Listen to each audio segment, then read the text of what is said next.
ஆடை உடனே அவங்க உடம்பு கையில் போட்டுக்கிட்டு இருந்தாலும் நாய் வேகமாக ஓடிட்டு நாரையில் ஓடி அவங்க இறந்துடும். அப்போ ஆடை அப்படிங்கிறது மானம் தான். அப்போ மானம் வச்சு இனிமேல் நம்மளால வாழ முடியாது. இப்போ ஆடை அப்படிங்கிறது மானம். இந்த சமூகம் அதான் சொல்லுவது. சரி, அப்போ ஆடையான மானங்களை வச்சு நம்ம எல்லாரும் ஆடை இருந்தது, நம்ம எல்லாரும் மானம் உடையவர்கள் தெரியாதான் சொல்றாரு. மானமும் அறிவும் மனிதனுக்கு அதுதான் சொல்றாரு. அப்போ நம்ம எல்லாரும் ஆடை இருந்திருக்கோம். அப்போ ஒரு பெண்ணுக்கு அந்த மாதிரி சூழல் வரும்போது அவங்க உயிரை வச்சுக்கூடாது, ஏன்னா மானம் உயிர்ச்சுன்னு இந்த திரையுலகம் இந்த தமிழ்ச்சொல்லும் நம்ம என்ன சொல்றது. வெளியில் போனோம்னாக்கா குடிச்சு விட்டு அந்த ஆம்பளை துணியில் கிடைக்கிறாங்க. எவனாவது இந்த மாதிரி ட்ரெயின்லையோ லாரியிலையோ பஸ்ஸுலையோ ஐயோ துணிகளை இருந்துச்சு, ஐயோ லைட்டு மேலே துணியிலாம் போட்டு இருந்தவா அப்படின்னு எவனாவது போய் பஸ்ஸுலையோ ட்ரெயின்லையோ மோதி செத்த நிகழ்வா நீங்கள் நம்ம கேட்டு போகிறது பார்த்துருக்கலாம். அப்போ அது மானம் இல்லை. அப்போ ஆடைகள் மானம் சொல்ல முடியாது. சரி, இன்னொரு விஷயம் இருக்கு.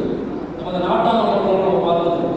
யாராவது ஒரு பொண்ணை ஓசத்துக்குள்ள அந்த நாட்டாம சுமத்தி சாப்பிட்றோம், அது வந்து குணமடைந்த ஒருவர் அந்த ஓசத்தை கொண்டு போய் அந்த பெண்ணை வந்து பாலியல் செஞ்சுருவாரு. அதனால மானம் போயிடுச்சு. இந்த பொண்ணுக்கு இனிமேல் எப்படிப்பா வாழும்? அதனால யார் மானத்தை பறிச்சாங்களோ அவனுக்கே அந்த பொண்ணை டெய்லி கேள்வி பண்ணுது அப்படின்னு சொல்லி கேட்டு வச்சது. அப்போ உடல் சார்ந்து இருக்கிறது தான் மானமா அப்படின்னா பொள்ளாச்சி சம்பவத்தை எடுத்துக்கலாம். பொள்ளாச்சியில் எக்கச்சக்கமான பெண்கள் பாலியல் கொடுக்கப்பட்டாங்க, அவங்க துன்புறுத்தப்பட்டாங்க. அந்த வீடியோக்கள் வந்துச்சு. அப்போ அந்த பெண்கள் மீது எல்லாருமே மானம் போச்சு மரியாதை போச்சு அப்படின்னு சொல்லிட்டு பெண்ணை கூட்டுறதும் பேசுறதும் செஞ்சாங்க.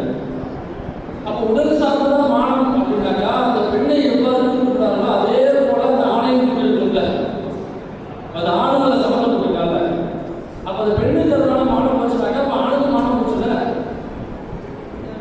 அப்போ ஏன் ஆணை எதிர்க்க மாட்டோம்? இவ்வளோ இந்த குடிகாரர்கள் 7 பேர் தலைவர் பேசிருக்காங்க. எங்க விஜயத்துக்கு 7 பேர் தலைவர் பேசிருக்காங்க. அப்படின்னா அவங்க மானம் இல்லாத ஒரு சொல்ல முடியும். மானம் இல்லாத ஒரு மானக்கிட்ட நாய் சொல்லுமா? அப்போ உடல்